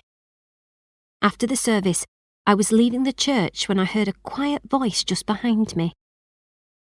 I suppose you are leaving Horton this week, Miss Grey, said Mr. Weston. Yes, I replied. I was surprised to see him standing there. Well, he said, I just wanted to say goodbye before you leave. Goodbye, Mr. Weston, I said. How difficult it was to say that calmly. I gave him my hand, and he held it gently in his own hands for a few seconds. It is possible that we may meet again in the future, he said. Would it make any difference to you whether we did or not? Yes, I said. I would be very glad to see you again. He held my hand gently in his for a moment and then left. Now I was happy again, although probably more likely to burst into tears than ever. I walked home with Matilda, but I could not concentrate on what she was saying. All I could think about was Mr. Weston, how he had held my hand, how he had smiled kindly at me, and what he had said. After several minutes, Matilda suddenly shouted at me. Are you deaf or stupid, Miss Grey? Have you not heard anything that I have been telling you? She cried. Matilda had woken me from my daydreams about Mr. Weston. I looked up at her and asked her to tell me again what she had been saying.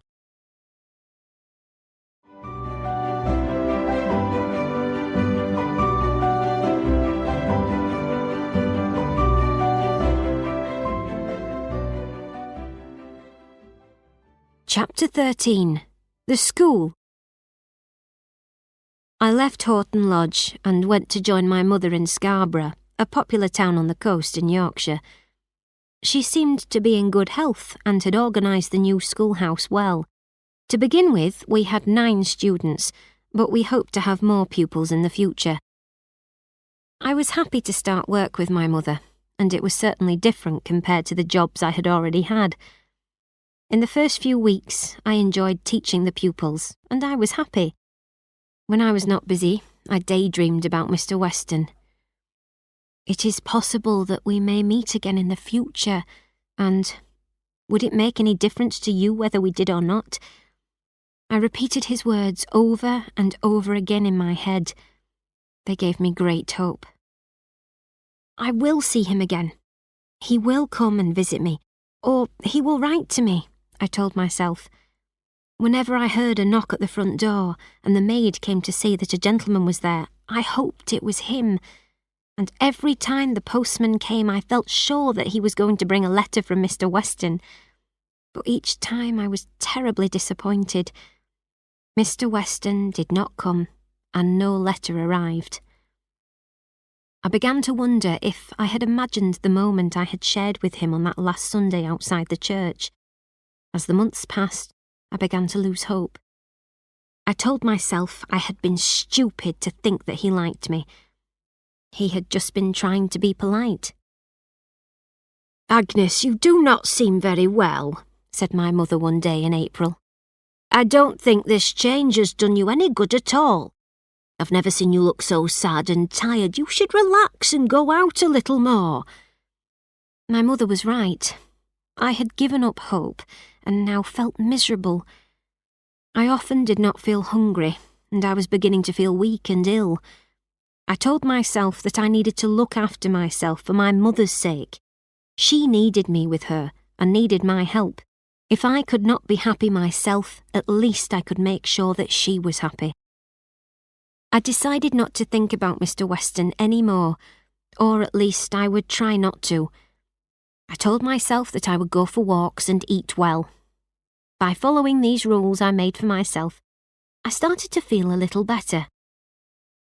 In June, I received a letter from Lady Ashby, or as I had known her before her marriage, Miss Rosalie. In her letter, she told me that life was very boring at Ashby Park, and that she would very much like to see me.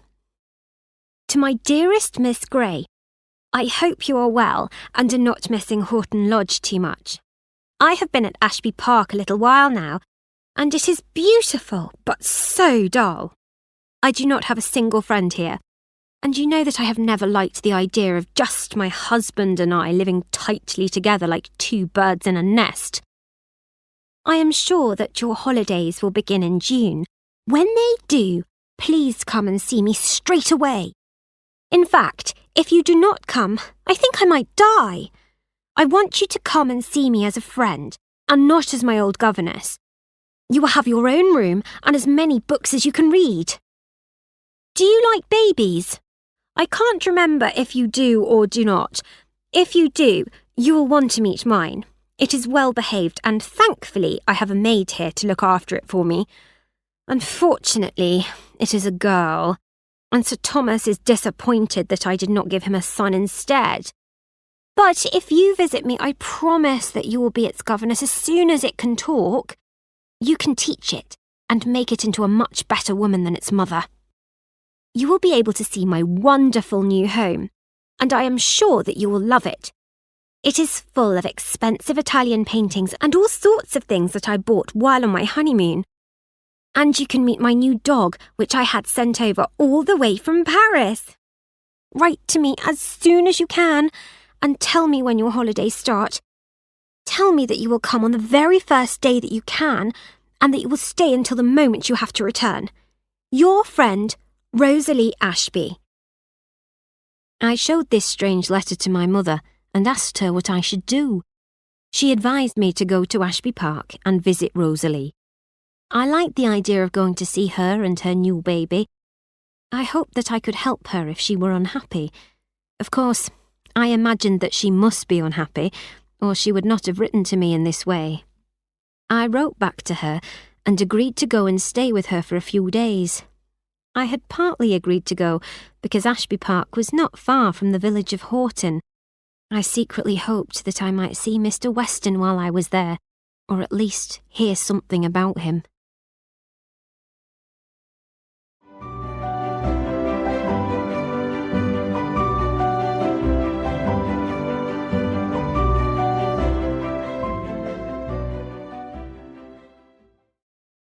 Chapter 14. A Visit to Ashby Park. There was no doubt that Ashby Park was a wonderful place to live. The house itself was impressive and elegant, and the large park was beautiful. There was a big lake, ancient woods, and herds of deer. I could see why Rosalie had been so keen to become the lady of an estate like this one. She seemed pleased to see me, and although I was just a poor governess and a schoolteacher, she welcomed me warmly to her home. However, I did not like her efforts to make me feel comfortable. She told me that I should not be embarrassed about how I looked. She also said I should not worry if I felt that the beauty of the place was too much for me. I did not feel at all embarrassed about how I looked, and nothing that I saw around me in Ashby Park shocked me half as much as the changes I saw in Rosalie herself. During the 12 months since I had last seen her, she had changed in a way you might expect to see after 12 years, not months. She was much thinner, looked very tired, and seemed sad. Her new baby girl, who Sir Thomas felt should have been a boy, was just 7 or 8 weeks of age. I was surprised to see that Rosalie did not seem to be interested in the baby. She was happy to let the maid take care of everything that the baby needed. My bedroom was small but pleasant. Rosalie also showed me a small sitting room where I could spend time alone and read if I wanted to. I was taken on a tour of the house and was shown the fine Italian paintings and the fat French dog that was lying on an expensive-looking cushion. Rosalie seemed very pleased with all these things. However, when we had finished the tour, she took me into the main sitting room and then sat down in a chair. We sat in silence for a moment. Despite all of these impressive things that she had wanted so much, Rosalie did not seem happy. I asked her some questions, deciding to save my most important question until last. I started by asking her how her parents were. She told me that they were well enough. "And how is Matilda?" I asked her. "Oh, she is very well," Rosalie replied. "She is still wild and a little silly, but she has now got a new fashionable governess. At last her manners are improving, and Mother will soon hold a ball at Horton Lodge, so that she can be introduced to society." "And how are the other people in the village?" I asked. "Mr. Hatfield, for example." "Ah, Mr. Hatfield," she said with a smile. "I heard that he proposed to an old spinster and married her not long ago. He must have decided that he had not been lucky when he chose someone young and beautiful, so now he has chosen someone old and rich." "And the Melton family?" I continued, ignoring her comment about Mr. Hatfield. "Oh, I don't know much about them. I suppose they are all right," she told me. "Well, I think I have asked about everybody." "Oh, but not Mr. Weston," I said. "What is he doing?" "I don't know. He's not in Horton anymore," Rosalie told me. "How long ago did he leave? And where has he gone?" I asked, trying not to sound too interested to hear her reply. "I don't know anything about him," she said, looking out of the window. "Only that he left about a month ago. I didn't ask where he had gone. It seems that all the people in the village were very upset when he left because they liked him so much. Mr. Hatfield did not like them all making a fuss about him leaving, of course. He did not like Mr. Weston because he was so popular, and he did not do things the way he was told to. Then Rosalie stood up. Anyway, I really must go and rest for a while before dinner. I will have to eat with Sir Thomas and his mother, old Lady Ashby, in the formal dining room. Ugh, it's so dull. But I'll ask the maid to bring your dinner to you in the sitting room if that is all right. I told her it was. She had invited me to her home as her friend, but we both knew that the social rules meant that it would not be correct for a poor schoolteacher to eat dinner with people as important as Sir Thomas and Lady Ashby. I walked back to the little sitting room where I could relax and look out onto the gardens. I ate my dinner there and then sat for a while thinking about Lady Ashby's present life and her past life, and about the little information she had given me about Mr. Weston. I was not rich enough to own a watch, so I did not know what time it was or how long I had been sitting and thinking. The sun began to disappear behind the trees of the estate. As it began to get dark, I felt lonely. I was tired and wished that I could go home. I was thinking about going back to my room when Rosalie appeared. She apologised several times for having left me alone for so long. She blamed her horrible old mother-in-law, who she said had made her stay longer in the dining room. But I don't know why I had to stay there so long, she added. Sir Thomas never really listens to me. When he is in a bad mood, all he does is complain, and when he is in a good mood, all he does is talk nonsense. And then, in either situation, he always drinks too much and falls asleep on the sofa. Could you not ask him to drink less and keep him busy with something else? I suggested. After all, you are very persuasive and are very good at keeping a man entertained. You think I am here to entertain him? She cried. That's not my idea of a wife. It is the husband's job to keep his wife happy. It's not her responsibility to please him. And no, I will not persuade him to change his habits. I have enough work just putting up with him as he is without making even more of an effort in order to change him. She paused to take a breath. But I'm so sorry that I left you alone for so long. What have you been doing? Well, mainly sitting here looking at the park, I admitted. Goodness, how boring that must have been, she told me. Well, let's go to bed now, but tomorrow I will show you around the park. The next morning after breakfast, Rosalie took me to see the gardens as she had promised. We walked through the park, talking about what Rosalie had seen and done on her honeymoon. While we were walking, a gentleman on a horse rode towards us. As he passed us, he looked straight at me, so I could clearly see what he looked like. He was tall and very thin, with a pale face that was a little grey. He had dull, cold eyes. He made no attempt to say hello to us. Ugh, I hate that man, Lady Ashby said quietly as soon as he had ridden away. Who is he? I asked her. Sir Thomas Ashby, she replied coldly. My husband. I was shocked, but I asked her, Do you really hate him?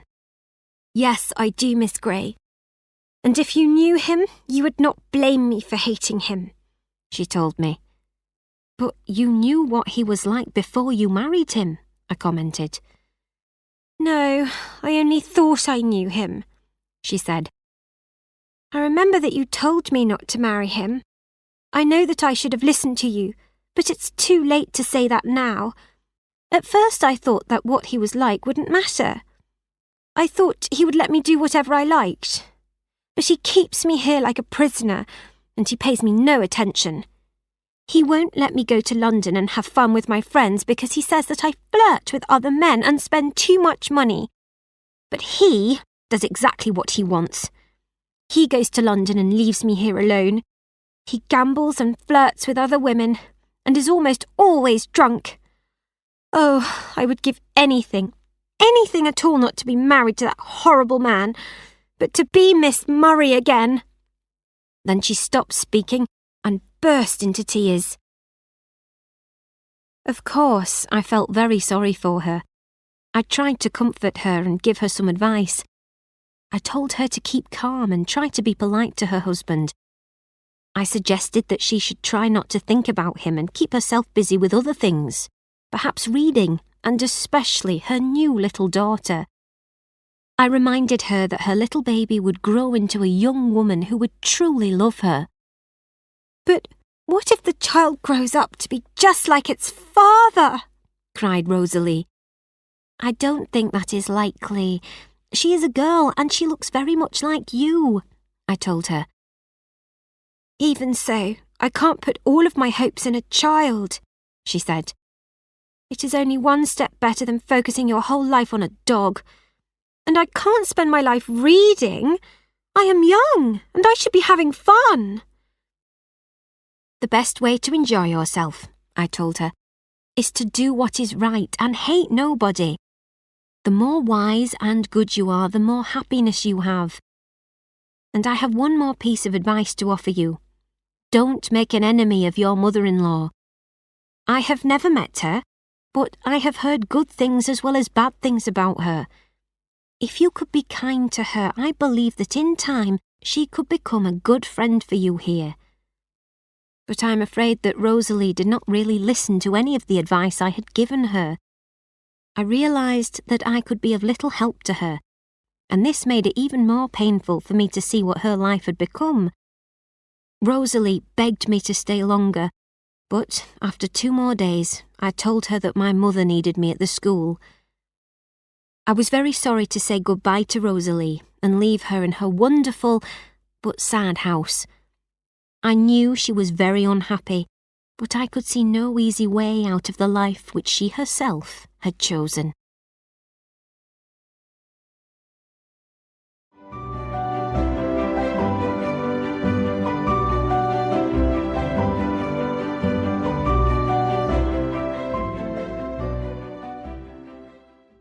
Chapter 15. A Walk on the Beach. The school that my mother owned in Scarborough was a short distance from the sea. I loved being near the sea, and I would sometimes walk along the beach in my free time. I awoke on the 3rd morning after my return from Ashby Park, and saw that the sun was shining. Knowing that my mother would still be asleep, I quietly got dressed and left the house to go for an early morning walk. The sea air was fresh and the summer sky was a clear blue. I walked along the long, empty beach and watched the white waves as they came up onto the sand. I felt full of life, and as I walked along, I forgot all of my worries. At first, I was alone on the beach, but as the sun rose higher in the sky, I saw that a few people had appeared. There were now several figures ahead of me exercising horses or taking dogs for a walk. As I approached the end of the beach, I heard a dog bark behind me. Then suddenly, a small animal came running round in front of me and stopped right at my feet. It was Snap, the rough little dog that had been mine at Horton Lodge. I called his name and he jumped up into my arms. I was so pleased to see him, and he was clearly excited to see me. But how had he got here? He could not have come so far on his own, so I looked to see who he might be with. I turned around and saw Mr. Weston. "Your dog remembers you well, Miss Grey," he said warmly. "You must get up very early."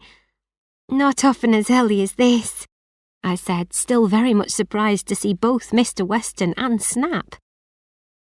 "I imagine you must live quite close to the beach then. In what part of the town do you live?" he asked. "I never managed to find out." Never managed to find out? Had he been looking for me then? I felt my heart jump in my chest.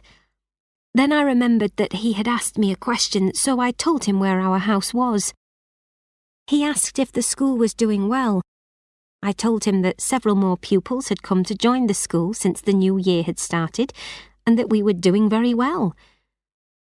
People must have heard that you were a very good teacher then, he said. No, it is my mother they have heard about, I replied. She works very hard and manages things so well. And she is so active, clever and kind. I would like to meet your mother. Will you introduce me to her one day if I come to your house? He asked. Yes, of course I will, I told him. And would it be all right if I came to visit you every now and then? Mr. Weston wanted to know. Yes, I don't think my mother would mind, I replied. We turned and started to walk back along the beach together. You haven't asked me why I have come to Scarborough, he said after a few moments' silence. Surely you can't think that I am rich enough to be here on holiday. Well, I heard that you had left Horton, I said. But you hadn't heard that I am the new vicar of a parish just 2 miles from here? He asked. No, I said. I don't receive much news from Horton. Well then, congratulations. I very much hope that you like your new parish and your new job. I think I will like it more in a year or two, he said, when I have made some of the changes there that I think are needed. It is certainly wonderful to have a parish all to myself with nobody to disagree with me and tell me how I should do things differently. Of course, he was talking about Mr. Hatfield. Then he added, and I am lucky enough to have a nice house in a good area and a salary of £300 a year. In fact, I have nothing but loneliness to complain about, and there is nothing I could wish for apart from someone to share all of that with. He looked directly at me as he spoke these last few words, and I felt my cheeks go red. I felt embarrassed. Oh, I'm sure that when you are well known in your new parish, I said quickly, there will be many women there who will be keen to share that life with you. I am not so presumptuous as to expect there will be a lot of women who want to marry me, he said. But even if there were so many, I am looking for a very special type of person to share my life with. Perhaps I wouldn't find that person among the ladies of my parish. If you were looking for perfection, to find someone who has no faults at all, I told him, then I don't think you will ever find that person. No, I am not looking for perfection, he replied. I have no right to, because I am certainly not perfect myself. We had reached the town now, and before we walked up the bank onto the street, he offered me his arm to support me. I put my arm in his. Once we were in the street, the horses, carriages and men moving around us made it difficult to talk. We walked in silence for a few minutes, arm in arm, before he spoke again. You don't often go down to the beach, do you? He said. I have walked there many times since I have come here. I have come both morning and evening, and I have never seen you until now. And I have looked for your school as I have walked about the town, but have never found it. Once or twice I asked if anyone knew of the school, but no one could tell me where the house was. He walked with me to the end of the street where I lived. I'll leave you here, Miss Grey, he said kindly. And when will you come to meet my mother? I asked him. I hope to come tomorrow, he told me. He said goodbye and then called Snap to him. The dog did not know which one of us he should follow. I'm afraid I won't offer to give him back to you, said Mr. Weston, smiling, because I like him. Oh, I am happy not to have him, I replied. Now that I know he has a very good owner, I won't need to worry about him any more. You believe that I am a very good owner, then? He said, and smiled again before walking away. I returned home full of happiness. I had been given another chance, and I hoped that this time I would be lucky.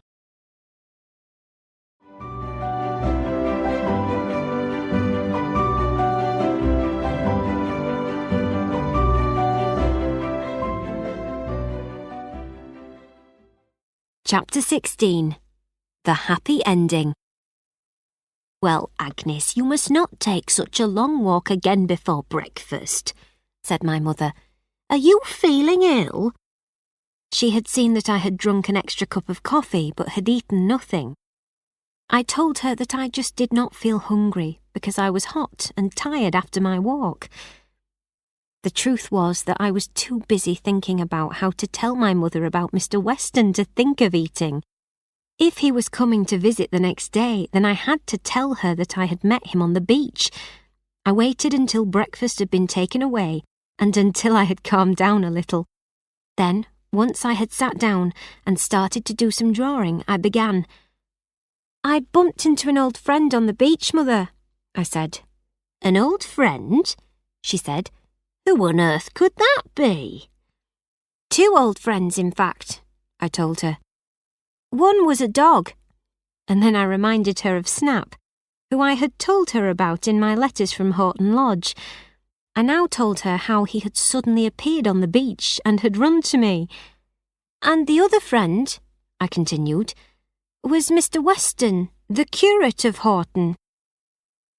"Mr. Weston? I've never heard of him before," my mother said. "Yes, you have," I corrected her. "I've mentioned him several times, I think, but you don't remember." "I've heard you talk about Mr. Hatfield," she told me. Mr. Hatfield was the vicar and Mr. Weston was the curate. Anyway, he was on the beach this morning with the dog. He must have bought it from someone in the village at Horton. We talked for a little while after the dog had found me. He asked about our school and how well it was doing. I told him it was doing very well thanks to your clever management. When I mentioned you, he said that he would like to meet you. Then he asked if I would introduce you to him if he happened to come by and visit tomorrow. So I said that I would.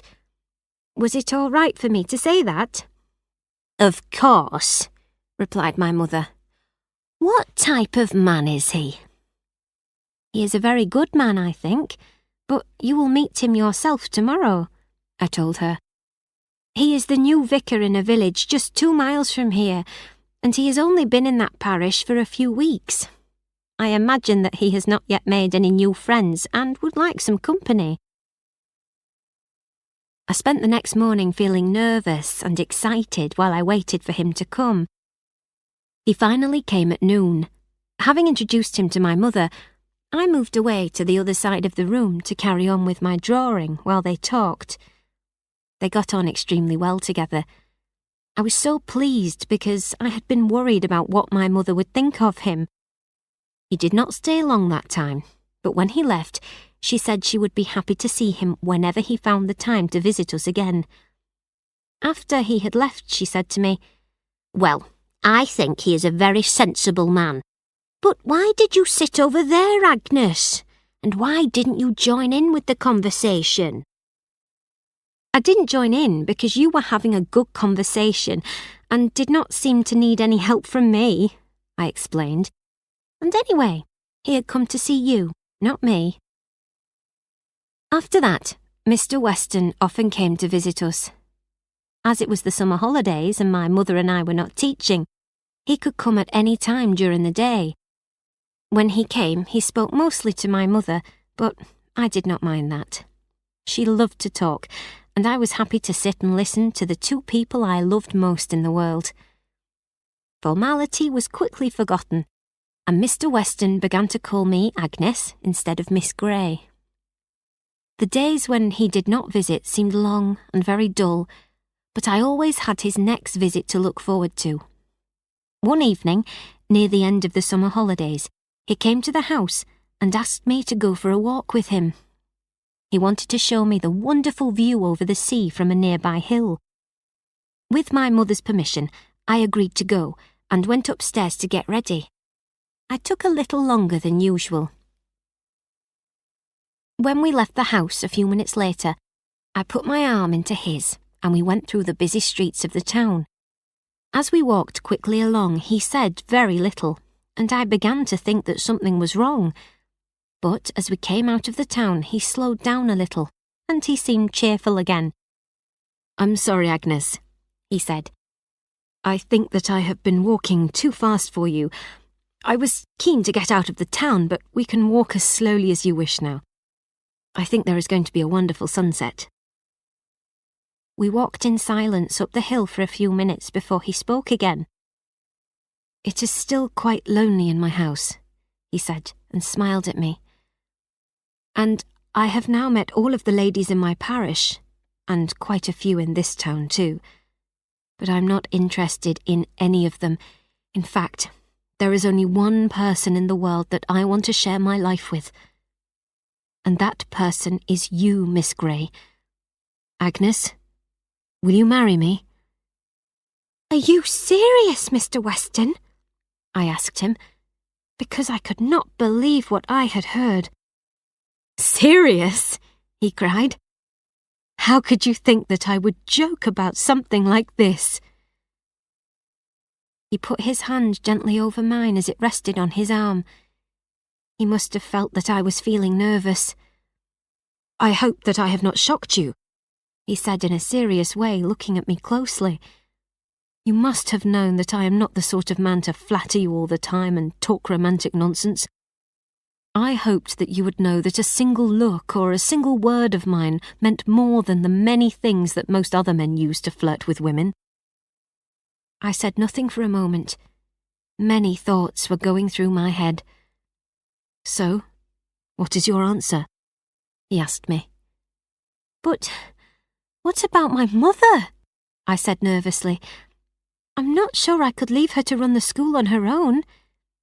"You don't need to worry about that," he told me gently. "While you were getting ready to come out for this walk, I talked to your mother. She said that she would be happy for you to marry me if that's what you wanted to do. I also suggested to her, in case you said yes, that she could come and live with us. I thought that you would like that, but she refused and said that she could now afford to employ an assistant to help her teach the pupils. So you can see that your mother will be fine.